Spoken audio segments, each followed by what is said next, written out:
2, 1.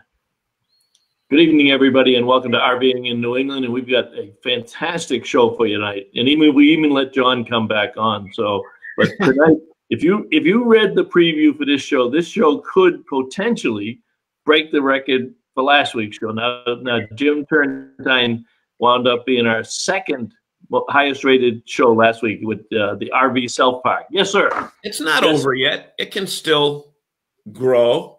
Well, no, it can, but you and I have the record at 15,500. So we're waiting for somebody to come along and knock us off. We don't have the record. We don't want to be the record for our own show. That's kind of crazy. We should tell people that we went down under and found this couple.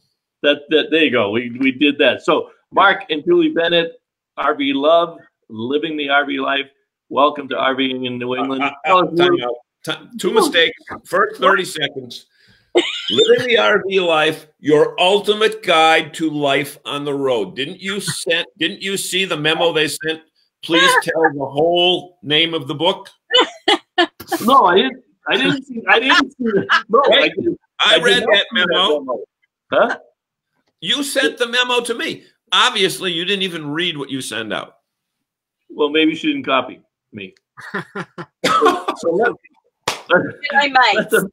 Welcome, you guys. Let them introduce themselves. Go right ahead. Well, g'day, mates. So I have to start off with an Aussie hello. I'm Julie from RV Love, everyone. Nice we figured that. Yeah, we got yeah. Yeah, and of course I'm Mark from RV Love. But we've been, for those who don't know us, we've been full-time RVing for coming up over 5.5 years now. Going to be 6 years this coming up June. 6 years in June, Yep. and we just been living and loving the RV life. It's been fantastic. You know, you're going to make a lot of people puke tonight before the show is over because you're living the life that I would say the vast majority of our viewers have said they would love to do. But tonight we're going to find out. We're going to find out how you started, some of the pitfalls of what you've already come across, but more importantly, the future, because you know what? The windshield is a lot bigger than the rear view mirror, so it's always better to look ahead, right? Oh, I love that analogy. That's really fun. Unless in Australia. No, in Australia, they drive on the wrong side of the road there. They drive on the other side of the road. And the other side of the vehicle. We don't call it the wrong side of the road. No. Okay. Okay. Well, one thing I learned is do not mix up an Australian person with a Brit. Because for some reason or another, there's not a lot of love between those two countries. I don't know why, but well, I think part of the fun of it is that there's a few accents that sound really similar to Americans, but they sound very different to Australians. So the New Zealand, Australia, South Africa, and Britain sound fairly similar to Americans, but Aussie, it's like listening to a New Yorker and a from Georgia. South right. You get a New Yorker and then a Cajun. If you've been to New Orleans. Yeah.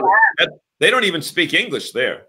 we don't know what that language is in New Orleans. So, but Bob is fiddling with something there. Bob, you have some technical difficulties? A little bit. I don't see any comments, which is strange. Yeah, me either. Yeah. Me either. Yeah. Normally we do. We have them over on the right. Typically we have that.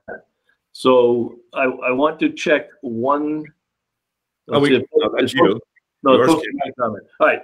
John, talk about a chapter. I'm going to just swing off here for a second and check some settings. Okay. So obviously one of the reasons that Bob found you is the book. Not everybody gets to write a book that's 250 pages that's put out by a major publisher. So there is some phenomenal material in here, absolutely phenomenal material. Tell us the story of how the book got going, how long it took you to write it. I think you said a major publisher approached you guys, which is really disgusting.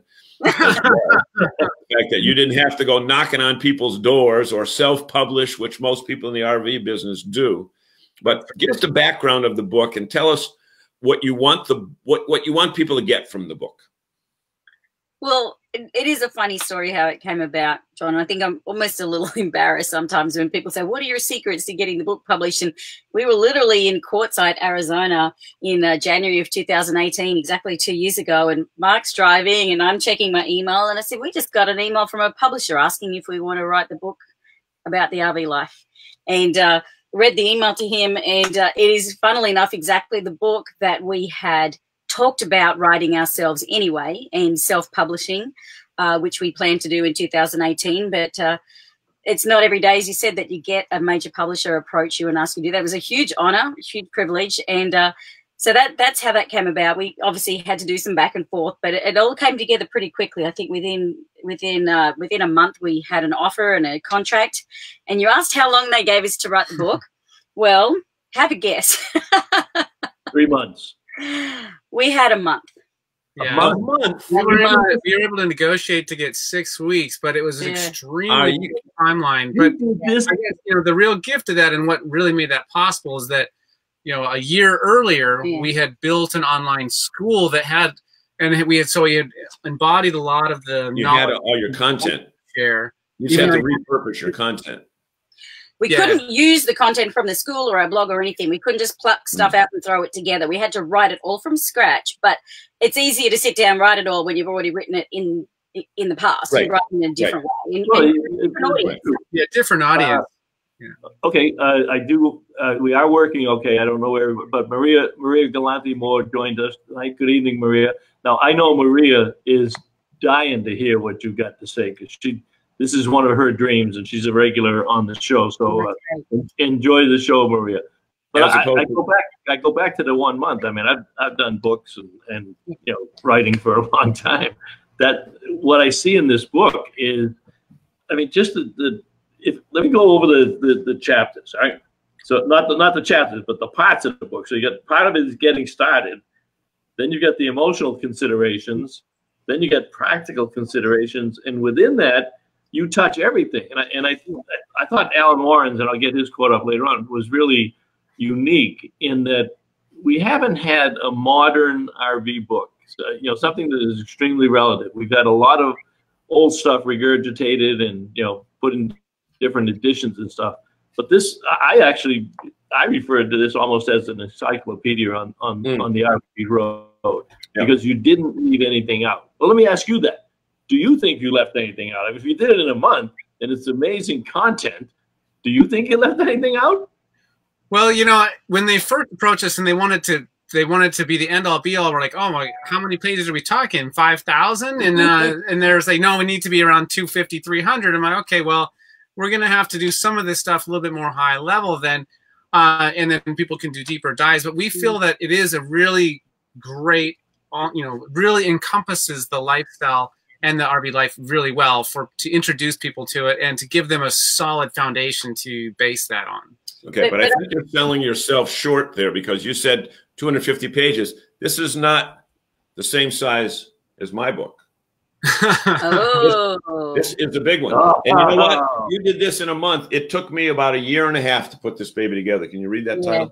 Hey, look, you don't have to be perfect to be great. I think I need to read that. Julie I have some might need to read that book. Issues, yes. but I would love to. He might even send you an autographed copy. See, John DePietro. I would love that. Love to. Superstars and the love of your dreams. That is right up our alley, John. How about this? We send you a signed copy of our book and you send us a signed copy of yours. Well, that's fine. I already signed this and I sold it, so I got to send it out tonight after the show. Okay. Only kidding. Only kidding. But your question. Hey, Walter joined us. Walter Swinton. Walter's in Texas. No, maybe he's back from Texas. I'm not sure. He says good evening from Texas. Walter and his lovely wife Donna are the Mass State Directors for Good Sam. We do a lot in New England with the Good Sam chapters. In fact, we like to say we do more for the Good Sam chapters in New England than Marc from Owners does. So good. Let's see. Oh, I'm sorry. He says that. Good evening from Texas. So hello, Walter. You can't read. He'll have some great questions for you too. And Walter loves to cook. Yes. Okay, I want to ask the authors here. Okay, once you became an author, don't people think totally differently of you?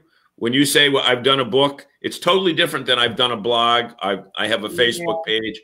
I have a YouTube page. Once you can physically hold this baby in your hand, didn't the paradigm about you change, and what people thought of you, and also what you thought of yourself? You know, it's funny. Like ever since I was a little girl, I always wanted to be an author. I always wanted to write a book. And in my early 20s, my first job when I moved to Sydney in Australia was working for a big national bookstore chain promoting authors. And then about 15 years after that, or 13 years after that, I started a company organizing events, bringing authors out from America to take them on tours and do workshops and events. That's up until 2008 when I moved out here from Australia. So I think for me, it's always been a big dream to be a published author, but because everything's changed now, so many people are consuming books digitally. It's so much more. It's possible for anyone to do a book with all of these digital publishing platforms. Well, it must be if John did one. What's that? I said it must be if John did one. You write a book, right? Yeah. But just out of curiosity, have you ever walked that bridge near the Opera House that goes like that in Sydney? Yeah. Yes. The Sydney Harbor Bridge. The top of that bridge. Yeah. Yeah. I haven't done that. Yeah. That's fun. We walked across it, and then we also walked over the top on the event this winter. But to ask if it's been different or feel like we've changed, I know for me it was really a unique experience to go into. I mean, seeing in Barnes and Noble stores was a big deal, but when I saw it in a Costco store with 60 books on the table of something that a store that we regularly shop in, and seeing something we created there on the shelf, I saw that you took a picture of yourself. It was really exciting. That was very exciting. Yeah, I think it all happened so quickly. It was such an intense schedule. We didn't have time to really think about what it all meant. So that was when we had the book day of the launch. We went around to as many bookstores as we could in a day, signing books and meeting people who were buying the books and signing it for them, and going to the Costco's. That's when it started to really sink in. I think that wow, we really made a book and people really like it. And we just this week hit over 200 reviews on in Amazon. So it's just so heartwarming to read the comments and to read what people say, and to see that one lady I'll never forget, she wrote, "This book feels like a hug for my dreams." And I thought that was so touching, because in chapter 1 we do really talk about, it is more than just a book about RVing and how to RV, but it's a book for anyone that wants to live differently or to have more freedom or travel or is looking for something, and they might read the book and come away and say, you know what, I don't think RVing's for me. And that's okay, but there is something that will take away from that will make them, that will change them in thinking ways. My suggestion is you live it up while you can, because eventually every book ends up in the dollar rack. Oh, so you don't want to. You don't want to walk into Books A Million where everything's $1 and you see a giant display of your books. But now we have our last week. Our guest from last week is on. But guys, let me Bob, suggest that we give our audience an opportunity to ask these guys a question directly. I see they're starting to come on now. We might have been on tape late. Come on, they were a little bit late. Jim Turntine. Jim is the fellow I talked about. He was our guest last week, and he's up to 12,200 views. So you can chase Jim or try to catch us. Sandy Ellingson is on. She says, "Hi guys, Sandy here. We'll be seeing her later tonight for dinner." Greg Bitto is on from Ohio. And Greg, you might be a first timer, Greg. So if you are, tell us how you found out about the show, and maybe you're a member of Marc and Julie's fan club. Scott Nichols, good to have you on, Scott.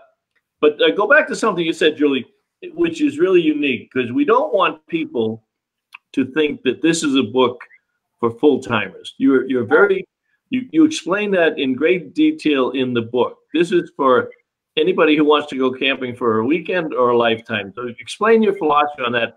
And you just did a marvelous job. Like I said, it's like an encyclopedia. You can pick up any chapter and read it and learn something, or you can go from cover to cover. But go ahead and give us your explanation for that. I do love reading the reviews, because then in other people's words, what they get out of it, which is, like you said, some call it an encyclopedia, some call it the Bible for RVing. But a lot of people have said it is a great book if you want a full-time. But exactly as you said, Bob, it is for anyone that wants to RV in any way you want to do it. Even people that are renting an RV just to go on a vacation for a week or two, this would be helpful. There's a lot of great resources in there. But I love what you said earlier, being very experienced and in the industry yourself for so many years, is that you still pick it up and reference it often. And so that was quite a challenge, I think, to be able to ensure that it spoke to enough people in a relevant enough way for where they're at in their RVing life stage, because you could be just thinking about it and dreaming about it, or you could be RVing for years. And so we do get people from all ends of the spectrum saying that it's been helpful to them. And, you know, that was one of the biggest challenges is it's not just writing the information, but what information and how detailed, because you can't put in so much that it's overwhelming for people. As you both know, there's so much to learn when it comes to RVing, and the learning never stops, ever stops. And Julia and Marc, how's that one for you? That has the book. Scott. Oh, hey, Scott. All right, Scott. And guess who just showed up? One of these days, Michelle and Laurie are going to be on time for the show. She says, "Hi guys, guess where we are? Nice to see your show." Well, you're one of two places, Michelle. You're either in the hot tub outside the house, or you're in Quartzsite, which I think is coming up.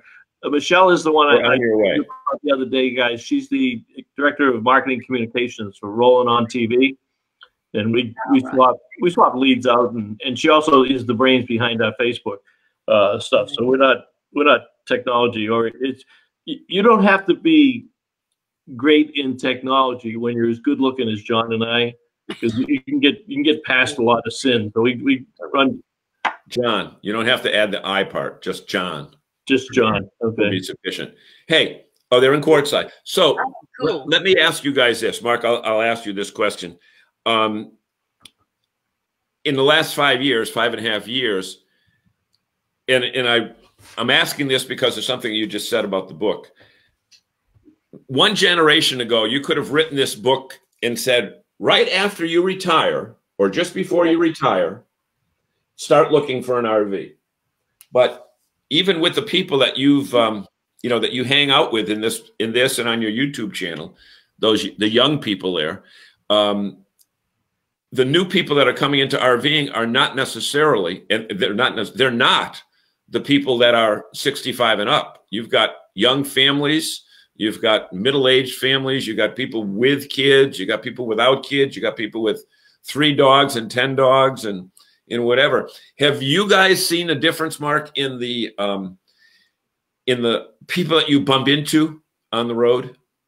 We have actually, we have seen that difference ourselves. I mean, I agree totally that the demographic has changed dramatically because of technology enabling people to do this at a younger working age lifestyle. Yep. And I do think it's interesting that just in the 5.5 years that we've been doing it, we've seen that demographic change younger and younger too. When we first hit the road, it seemed there was a higher percentage of the traditional retired age demographic, and we see more and more. We were some of the younger ones, and now we see quite a few folks quite a bit younger than us, and really being able to work remotely is a real game changer in opening this up. And I think part of that too is the explosion of social media making the awareness of the lifestyle. I think there are a lot of people that might have been interested in it before, but now it's so much more awareness around it as a viable way to live, and it can be an affordable way to do it too.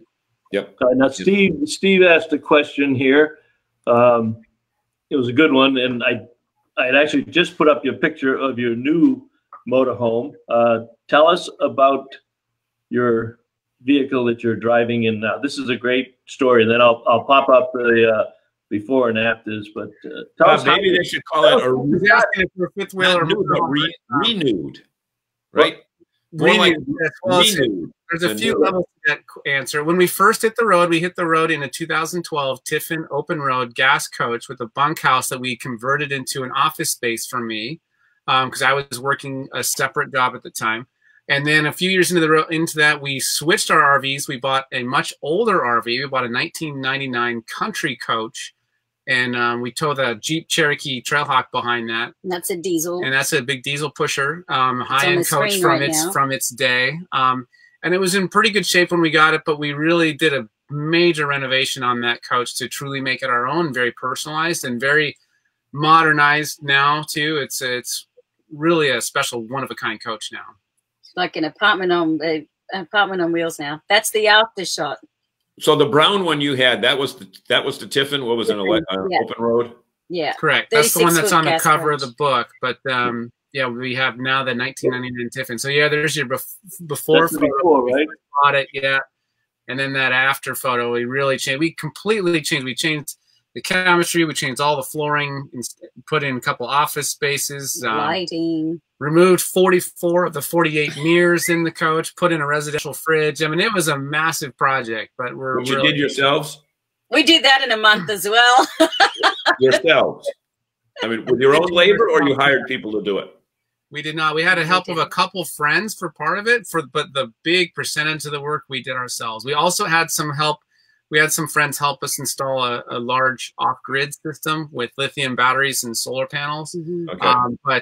Yeah, so it was a major renovation and updating on it. But we did this ourselves. We did not pay anyone to do the work on this coach. That's not true. So this is correction. We did pay someone to do the vertical tile on the backsplash behind the kitchen and the bathroom. $200 and everything else. Oh, wow. $200. So this is your office now, right? That's actually the office in the previous coach. Oh, it was. Oh, that's in the front passenger area, and that's in the campground in Texas. Okay, I think you send me. Yeah, the office is the other after photo. I can show you, Bob. But what's great about that office view, and that's really we feel that photo really highlights a lot of the lifestyle in that, what's really special about it is that's at a lake in Texas near San Antonio, and Medina Lake. There's all those deer around there and the sunset over the water right out your office window. It's not the view that most folks get out of their office cubicle. Okay. So while Bob is searching for that, I'm going to ask you the question that everybody wants to know. Okay. Well, I don't think I had the other one, but you do. You had it up a minute ago with the chair. Oh, with the chair. Okay. Yeah, the whole house. It's the whole house scene. Oh, okay. Like I say, while Bob's stumbling through technology, I'm going to ask you the question that everybody out there is dying to know. And that question is as follows. In the first 6 months, when you look back on it now, what was the biggest mistake you made? Because so far, everything you've done is perfect. You had to have made some mistakes. What was the biggest fiasco in the first 6 months?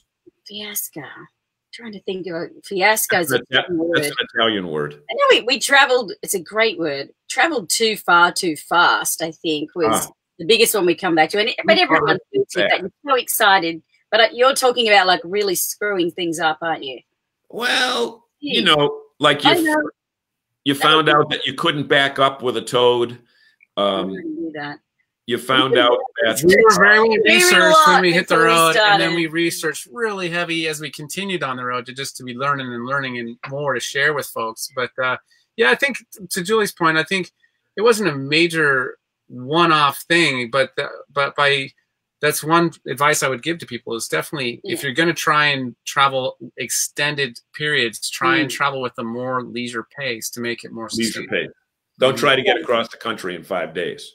And don't try and move every 3 or 4 days, especially if you're trying to work like us. Because when we first hit the road, I had a regular 8 to 5 job that I was working, and then we do some of our YouTube and other content after work. And so it was a lot of time doing that. And if you move too frequently, you don't get to really immerse and experience an area. So let me ask you a question, Mark. When you started this journey and you had this dream and you were working the other job, did you ever imagine that you would at some point ditch it and build this big business that you did that allowed you to kill the day, the 9 to 5 job? Or was it just something that as you went along, because you obviously, John quoted some numbers earlier on your social media statistics, you've got a great following. Did it surprise you that you could do it so early? Or was it the intent when you went full time to just get out of the day-to-day stuff altogether and be self-sufficient? Now, we've met quite a few people who hit the road with that intent, but for us, it was, it wasn't the case. I had a feeling that someday it could be more than it was. But I would never have thought that it could be where we are as quickly as we did, meaning within 5 years. But because when we first hit the road, RV Love was just a hobby project for Julie. I mean, we were sustaining on my income, and Julie was just wanting a new creative outlet and a hobby project, and now it's the other way around. It just grew very organically and became more and more, and then we just started to enjoy how much intrinsic value we got out of it, decided to put more and more effort into that and find a way to make. Let me jump to a couple of comments. Jim Turntine says more used vehicles available today too. All are more durable built too, so it's easier to get started in an RV today and at a lower intro cost. Perhaps impacting demographic changes some. That's a great point, Jim. And as I said, this is a 1999 country coach, and Bob Lee and Ron Lee built unbelievable coaches back then for a long time. And so here's a 20-year-old coach that's probably in better condition than some of the new ones that are out there. So yeah, that's an interesting part of the story where people can say, well, wait a minute, why don't I, instead of buying a new one, I'll buy a older one and refurbish it. We want to get them on the road. We don't care how they get on the road, right? Right. Well, that's a great point that Jim makes there. Yeah, there's so much opportunity. You can get into a coach so inexpensively that can be a high quality coach or a fifth wheel or travel trailer, whatever it is. It's easy to get in there. And Jim had a couple comment earlier too. I thought was impressive too, that putting our book in rental RVs at a dealership because it helps sell the lifestyle, which then encourages people to buy them instead of renting them after they have some rental experience. But and they're more educated buyers. And this is what we find. We've actually had some RV dealers say that they've been learning from our book to help educate their customers, or they like the customers that come in that are educated because it's easier for them to work with them because they can focus on what's really important instead of trying to educate them on the basics because they've already coming in with that. If I owned an RV dealership, I'd have everybody in the dealership reading it, from the parts department to the service department to the sales department, because, like I say, it gives them such a depth and such an overview of the entire industry that they're going to be a lot better person than the day after than the day before. Hey guys, Bob, we do our commercial. Yeah. Oh God, I forgot about it. Yeah. Let me see. So at 20 after, which is now 27 after the hour, what we always do is suggest that we take a quick break and say the following. Thank you so much for joining us in our live edition of the show. And thanks to you folks, we've been able to grow this show from 500 to 1,000 views to last week's 12,222 views, all because of our live listeners sharing it on Facebook and other places. So what you need to do, or what we'd ask you to do, is to just look down somewhere on your screen. There's a little button that says share, and share it with the people that that are already actively RVing, or more importantly, those that are considering RVing. And we'd be appreciative of the fact. And but thank you so much. And with that, I want to go right into a question. And here it is. As soon as I can remember what it was. Oh, I know. Somewhere in your book and on your website and on your YouTube page, you said, educate yourself about what options are available, what type of unit you should buy, depending upon whether you're going to stay in one place for months at a time or whether you're going to, do a vagabond routine and hit the road a lot. So you say educate yourself, and that's great. At the same time, how would you address the person that wants to have everything known before they even begin to look at their first RV? In other words, the person who, I know some people right now that just bought their RV and put it away for the winter, and they want to go through all the owner's manuals. And I told them, don't, because then you'll bring the RV back. But the person who has no information versus the person who thinks they have to have everything, where would you say the happy medium is? Where's the happy medium? Well, I agree. You don't want to. There is paralysis by analysis. Too many people go too far in that, for sure. And you don't want to just go in and buy one on the stopping home from the grocery store and pick one up and the first one you see. That you definitely want to do that. There is definitely a happy medium, and I think you just need to ask yourself some important questions about what you plan on doing with it, how much time you plan extending with it, who's going with you. Once you answer your core questions, I think you can get pretty far down into the road of making a good decision for yourself. And I think a lot of those questions come from fear. You know, people are worried they've made a wrong decision. They're worried they've spent too much money. Because let's face it, for most people, an RV it's a luxury item and a luxury expense. Perhaps we're seeing that lesson now that a lot of people are choosing to sell their homes and go full time, as we've done. Whereas it's like we've just traded out a mortgage and HOA and utility payments for our RV life and campgrounds and fuel and getting experiences with that. So it's less of a luxury item. For some people, it's become a necessity. A lot of people ended up in RVs after the economy tanked back a decade ago. So I think, you know, people that are really stressing about that will try to overanalyze things. And maybe they got in a little bit too much. Maybe they spent too much and they've really stretched themselves a bit and they're feeling a bit worried about that and wanting to overanalyze everything, because you can't ever know everything. You will never know everything. Well, I put up the trailer down the bottom there. Jim asked where is the line to buy some books. So you've got an extra W in there, Bob. I'm sorry to say. Oh, I do. It's all right. Everyone knows. RVLove.com. While I fix my RVLove.com. And the short link to the book is rvlove.com/RVLife. And that's a short link to get you if you wanted to buy it on Amazon. RV what? rvlove.com/RVLife will take you directly to Amazon, or you can go to rvlove.com/ RV Live, L-I-V-E? Life. L-I-F-E. If you know what, I'm sorry, Bob. I'm sorry everyone to confuse you. Just go to rvlove.com / It's okay. /buy book. I can handle this stuff on the fly. I mean, I can't put lithium batteries in or, you know, tile the floor, but do I have it right there? And that's great to go to Amazon, but if you go to rvlove.com / buy book, that shows you everywhere that you can get it. Because now it's in campgrounds, it's at wineries, it's at gift stores, it's in lots of different places. Oh, speaking about wineries, tell them about Harvest Host, John. You know the guys, you know Joel Holland at Harvest Host? We know Joel. We love Harvest Host. Yeah, Harvest Host is a really cool way to mix up your experiences on the road for sure. Yep. Nothing for me to say then. But I'll ask another question. There's just something to say.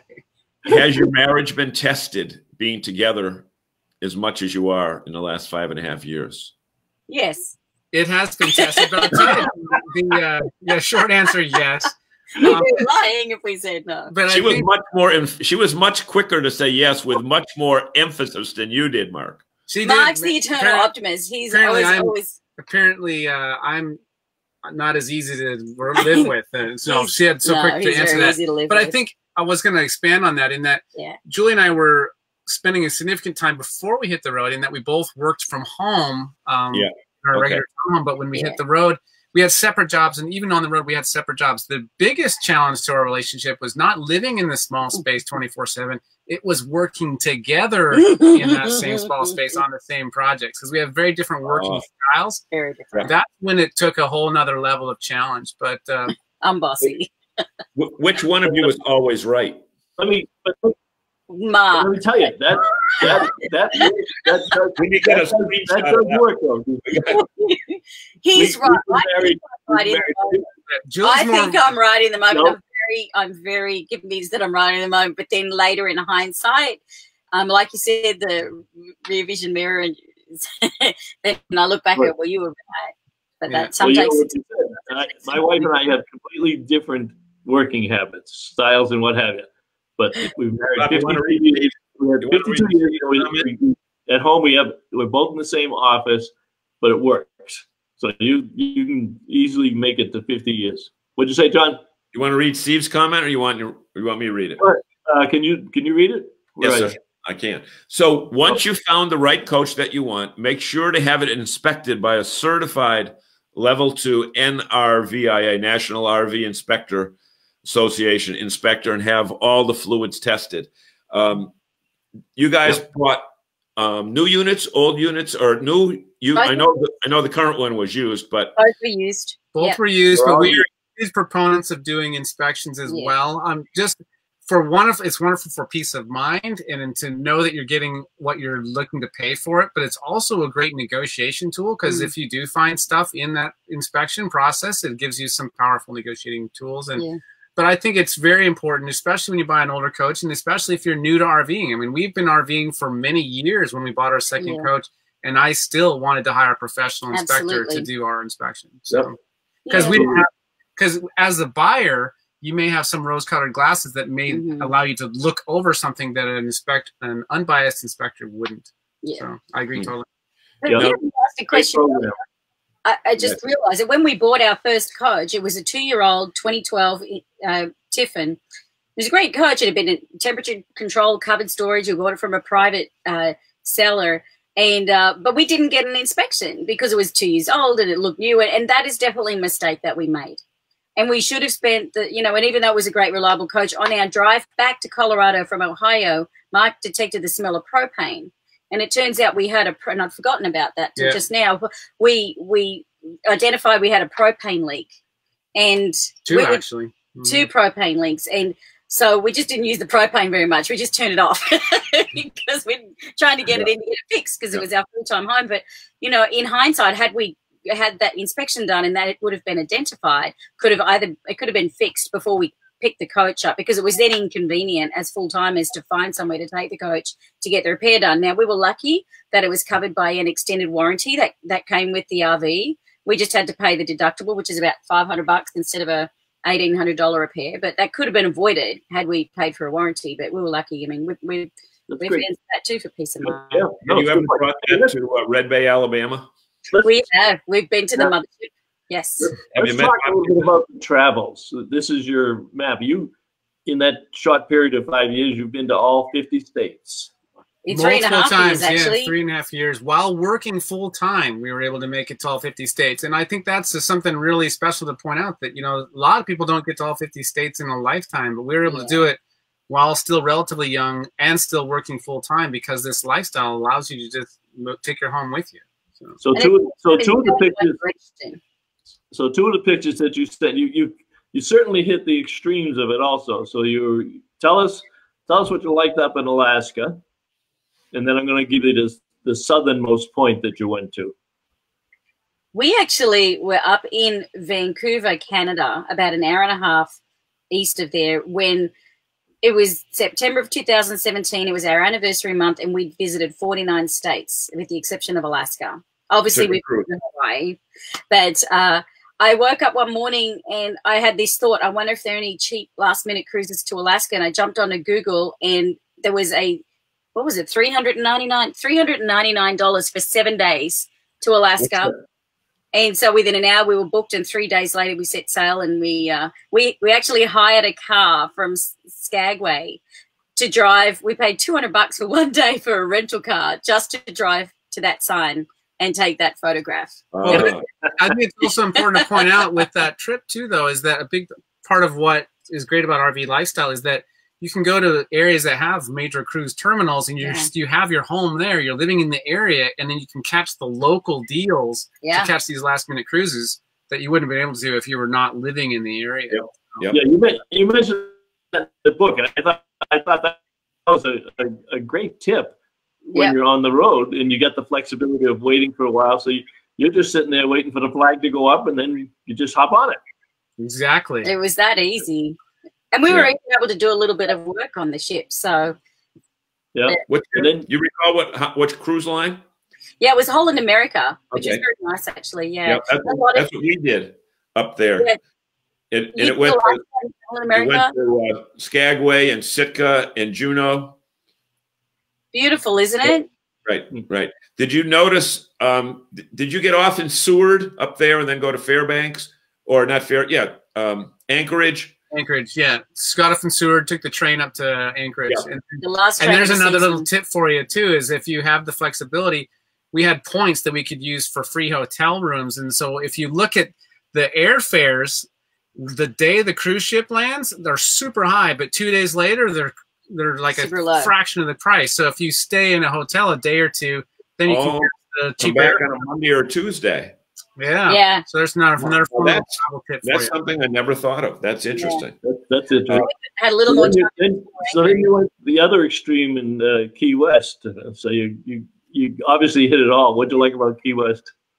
Well, one of the things I love about Key West is that was where we were staying. I could step out of my RV, walk 50 meters, and swim in the ocean. And that was pretty darn special. Snorkeling. Yeah, snorkeling with the fish. And I think that's a really special thing about doing the RV life. And we've been to Key West quite a few times. We may even go back there again in a few weeks. Next week, but it's a cool place, and we have friends there that stay all season, and they have boats. So that's another incentive. We've got friends all around the country now, which is great. So, hey, since have any people saw you on the street and say, "Hey, I know you"?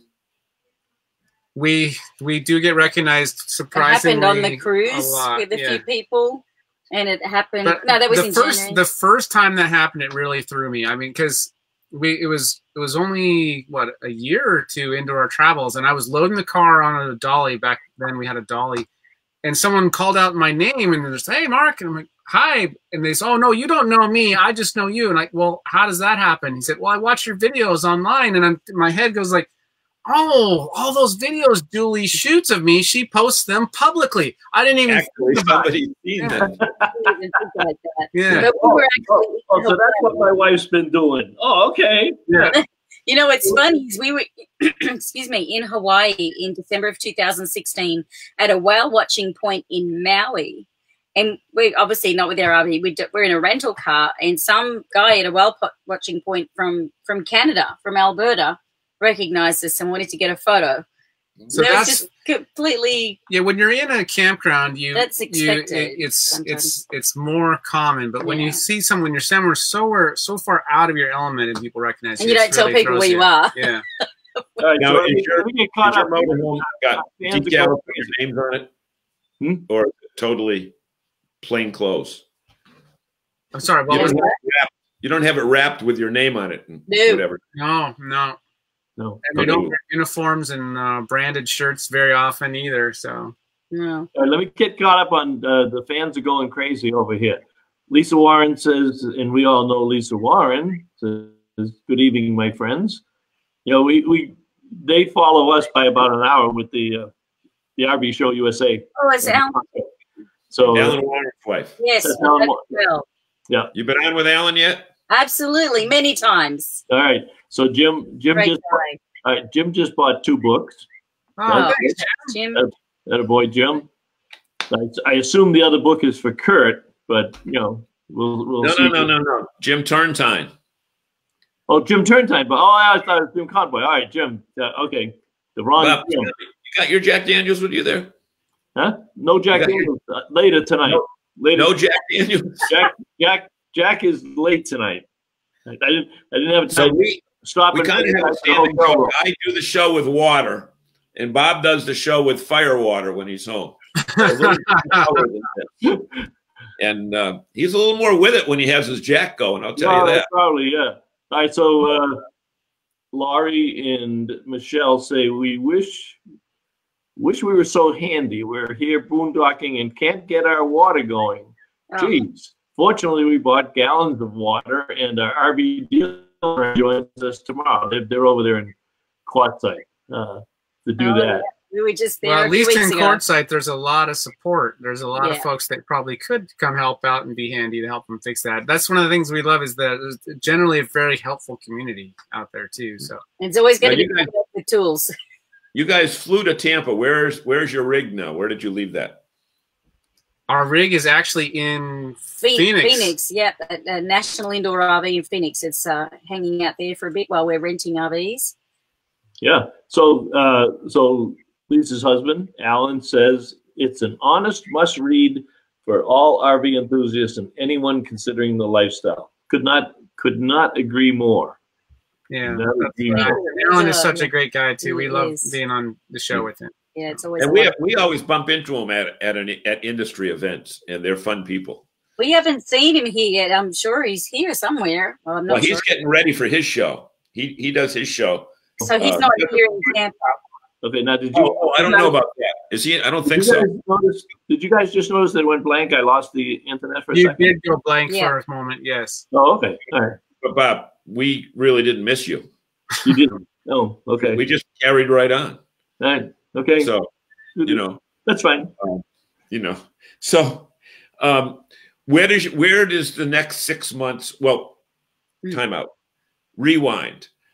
How far out do you plan, and do you leave room to deviate from your schedule, unless it's obviously a business appointment that you've got, commitment for? But he does have good questions. Yeah, and that was actually one of the tips from a friend that was had done some extended RV travel, and was to always leave some room for flexibility in your schedule, because some of the things that are the best experiences are ones that were not necessarily planned. When I had my regular job, we planned out further, more rigidly. Now we are much more fluid. So, yeah. I'm sure Mark, people want to know, what was your quote unquote regular job? What was it?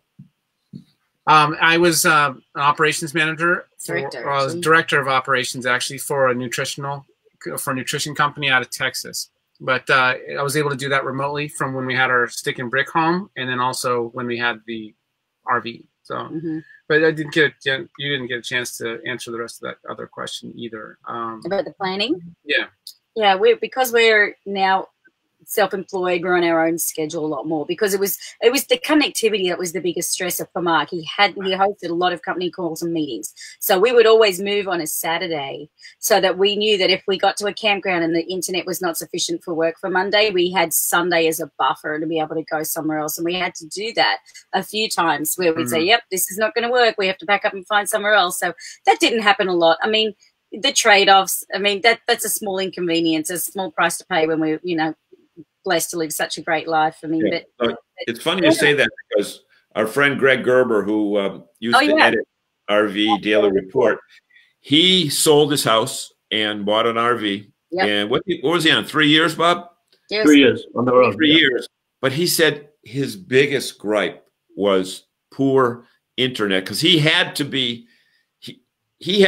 publish every day at 4 o'clock, and in order to get 30,000 emails out, or whatever the number was, there were times when he was pulling his hair out, that he said, I have to pack up and leave. And he'd put his computer, get in his car, and drive to a McDonald's or something to get better internet. We've done that. But yeah, connectivity now, though. Some of the technology for that has gotten better and better as well. Yeah, so. I don't know how many years ago it was. I was familiar. We've not met Greg. We'd love to meet him someday, but I don't know how many years ago he did that trip, or if he had, a booster or antenna. There's just so much more technology now. And, we just go to where we know that there's good internet. A lot of people want to know where is a great location, what's a good beach. We're just like, where is the internet good? that's our number one thing. It's interesting you say that, because the picture down below you, can you see the same screen as me with the dog, with you guys and the dog? Yeah. Well, one day Greg went out, and Greg had, he had the RV set up with his office in it. And the broadcast studio. Yeah, the broadcast studio. Okay, the dog was in the RV without Greg, and the dog chewed through every cable that he had. Oh my gosh! And didn't even get electrocuted. Right. Yeah. Came back in the rig, and everything was chewed up. I forget that dog's name, but I think the dog was. Well, he shipped it up to his daughter the next day. Daughter, okay. One of the daughters. Oh no! Yeah. Do you still travel with a dog? Oh, Jason Cole. Yeah. You still travel with a dog? Questions. Do you still travel? We don't travel with the dog anymore. Unfortunately, she passed away from cancer the first 6 months on the road. And we haven't felt to replace her yet. And part of that's because that we travel a lot, and we do some international travel, and it's sometimes hard. But there's a lot. Pets are very common on the road. A lot of people have them, and they. That was my question to you. What percentage of people would you say are traveling with pets today? Ooh, I feels like a pretty good percentage. I'd say, yeah, it's got to be 40, huh? I think 50%. And ironically, our dog was the primary reason for us to hit the road in an RV, because we wanted to do more travel. We wanted to get more travel experiences in our life, but we wanted a way to be able to bring our home with us, so she could come with us everywhere. And so that was really interesting. She was such an impetus for us to hit the road, but we just haven't been able to bring ourselves to try and find another one now. What is the craziest pet that you've run into that other RVers have traveled with? giant pigs, a goat, owls, 3 owls in one coach. Someone else had a bearded dragon. And a what? A bearded dragon. That's a type of lizard, isn't it? Mm-hmm. Yeah. Yeah. Bearded dragon, Well, a pig. There was a post on one of the forums. Which? Huh? Not all in the same rig. No, there was a post. Have a 200-pound mastiff, though. Yeah. That's a big dog for an RV. Yeah. No matter what size the RV is. The other day, I forget which forum or which, I know it was on Facebook, but the woman traveled in a Class B with 2 chickens. Oh, okay.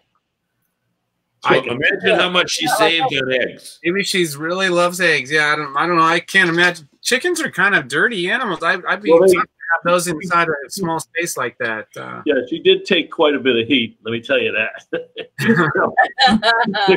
She did do that. Doug Turner says that dog sounds pretty lucky.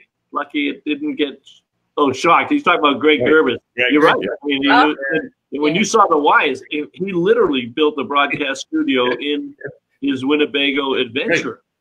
Yep. Wow. Yeah. I mean, he went through about 6 or 7 cables, but some of which were coax cables, which were pretty. They weren't like the cables on a the wires on a cheap set of Christmas lights. Right. These were, yeah. But Greg wasn't too happy. Right. So Mr. Cole has joined us from Rhode Island. Jason Cole, he's he's not the state director anymore. He used to be the state director for Good Sam. So good evening, Jason. Are you back in Albany tonight or are you back home tonight? And see what he's up to. The dog has a new name. Yeah. The dog has a new name. Yeah. Yeah. It's called Bone. That's what the dog's name is.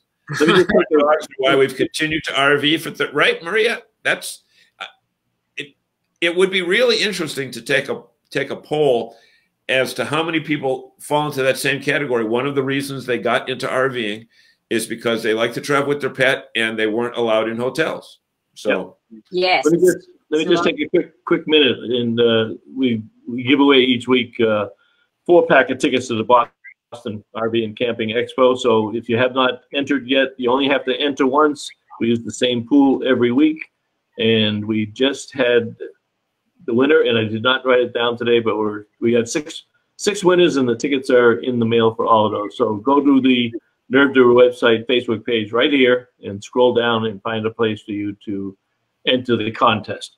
And John, I'm going to let you do one more share. Yeah, one more. We just want to thank you so much for joining us tonight. And the more people that have an opportunity to see the show, the more opportunities there are for people to get into the RVing lifestyle. So with that being said, look at Bob's gone again. So I'm taking over the show. Hey, everybody, welcome to the John DePietro RV show. Oh, he's back. He's back. I thought it was going to be my show. But you know what? Just go on your screen somewhere. It'll say share, and maybe we'll be able to reach that 12,000 mark that we did last week with Jim. And actually, you know what? He turned from a guest into a viewer. So maybe you can watch us next week and we'll talk about you. So guys, what did we leave out? There's just so much in this book for people to read. What did we leave out? What's the name of the book? The book is called Living the RV Life. You two are hilarious. How you give each other some Living the RV. I read the title, and you can read the subtitle. Your ultimate guide to life on the road. There's even a section in here on visiting the Jack Daniels distillery in Kentucky. I get them free tickets to do that. To do the tour. Yeah, that's another thing. But there's so much in the book. But what do you want the people to know that we didn't cover, or either an experience? And one of the things that I do like in there, you also have some pages with other people that you've met along the road and why they do the lifestyle. Is there any of those that strike? Because you had some that only were on the road for a year and some full-time and some not even full-time, but any of those memories come to mind? Well, when it was pulling those together, it was very important for us. We actually went to the publisher and said, we feel very strongly about having other stories from other RVers, how they RV in this book, because there are so many ways to RV, you know, whether it's your age, your life stage, your budget, your reasons for doing it, the type of RV. And really it was going to make it a much more rounded book to be able to cover all of those experiences. So as somebody's reading it, they can read those stories. And it's one thing to have information and tips and guidance, but it's another thing to read a personal story and to realize that, oh, I identify with that person, or they sound like me. And when you realize that other people out there like me are doing this, it helps give that, you know, almost permission to say, you know what, I can do this too. And it was really important. We're very honored that, you know, we had so many people submitted these stories, and the publisher, you know, we were limited to putting in 12. We could have put in 100, but there's 12, which we felt really gave a great cross section. And that's one of the things that we really hope that our book and our blog and our YouTube channel and everything that we do is really inspires people to let them know that anyone can RV. It doesn't matter. Anyone can afford to RV, because as I think it was Jim saying earlier, you know, with used RVs out there now, the first RV you buy will teach you the most. So, you know, why not learn on something that's not going to cost you too much money? And then, you know, when you've got more experience, you might be able to get a newer one or more expensive. I give you credit for even posting this little page note where it says, I could not relate to the Bennetts at all, but I really dug Eric and Kayla. So that was pretty nice that you had the guts to do that. You know, we were just with them on the weekend. And, you know, that's a really great example, because some people RV like really frugally on a budget, and some people, you know, middle of the road. And Eric and Kayla, you know, have, you know, successful careers up in the Northeast. Actually, they're in Connecticut, and we were just there on the weekend. And they set out in their 30s to do this, because they were paying so much money in rent up there in New England. I think, you know, close to $5,000 a month in rent, and always at work, working long hours. And they said, you know what, I think we could save money living in an RV. And they bought a beautiful Integra, hit the road. And this actually helped slice 10 years off their retirement date. So that was one that was a really great example, because a lot of people say that RVs are a big waste of money. But they actually, down by Greenwich or Stamford down there? Yes. In Westchester, in Fairfield County. Yeah. Fairfield County. Steve Piano's got a good question. We didn't touch this, but for those who are full-timing, and I know it's always comes up in the blogs and forums, but I don't know if you can see that. Steve says, do you have a permanent address? But discuss that, because I know that's an issue with all full-timers. Yeah. Sure. Yeah. And actually, it was one of the first questions we asked of the first people we met that were full-time RVers, is how they get mail. It's related to that. And you do always have to have some type of address that you claim as your domicile. So where you plan to go back to, which is where you file taxes from, where you claim residency. Where you have your driver's license. Yeah. And so we do have an address that qualifies for a domicile permanent address. We hit the road originally from Colorado, but our address is technically in Texas now, because it's a more favorable state for people who travel full time. One of the top 3. But depending on your taxes and how you do things, there's different states have more benefits than others. But for us, it's Texas, and it's worked out really well for us. It's just a mail forwarding service, but we're able to get we can get packages there. We can get mail there. Most of our packages have them sent directly to us when we go to a camp. Escapees? We're through Escapees. Yes. Yeah, it's one of many services, and we've been using them for quite a few months now. But they're nice people. They're great people. That's a really complex area. And that's why we cover that in chapter 8 of the book, because, you know, what's right for us isn't right for everyone. You know, as Mike said, depending on your tax situation, you know, if you might have kids in education, or, you know, even thinking about escapees. How about that? They're having the big bash right now. We couldn't go to the bash because we're here in Tampa. Yeah, right now they're doing their courtside area. Or Havasu. Yeah. Yep. Oh, we should send. They're all having a fantastic time. Send Michelle over to. I told you that the hour would go quickly, and believe it or not, we are 1 minute short of an hour. We could probably do another hour easily, but we'll have to have you back in maybe another year or so, or halfway through the year, and see where you are on your journey. Coming to New England this summer, spring or summer. You're heading north. Yeah, we were just up there last week. We were up there last summer. We were just up there briefly last week. We may, I don't know, we may cruise around. We'll see. You asked about our travel plans. We've always planned it, and this year we don't, which is really nice. We're speaking at an event in New Orleans in May. And we're going to be in Arizona until Arizona when we get back. After that, our schedule's wide open, and it's really a nice change, actually. Well, maybe we can hook up this summer on the road. That would be great. So. Yeah. So, look, all right, Jim says a lot of good, nice shows. One thing we do ask our guests, if you would, in the next day or two, if you'd go back into the link here and go through the comments in case we missed any comments that would apply directly to you, or that you want to answer differently, or maybe we didn't have the time to give a full answer on the show tonight. So you can get back into those comments and do that. John and I do that, and then we will be sharing it also. Great. And there's one thing, Bob, I hope you don't mind me saying, but see in that address at the bottom of the screen there, are you able to take the A out? It's just buy book, not buy a book.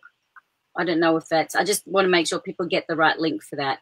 And show them all the different options of where they can find it. Or you could just Google it, living the that's good. Yeah, just go to the site. Thank you so much. Yeah, and we will, well, actually, you know what? You can put all those links or any links that you want in that comment section in the comment side. But I can put those in the comments.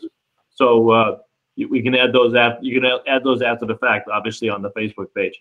Right. We will give you the last word after John says his last word. My words are thank you so much. It was a pleasure to speak with you, and we look forward to meeting you in person someday.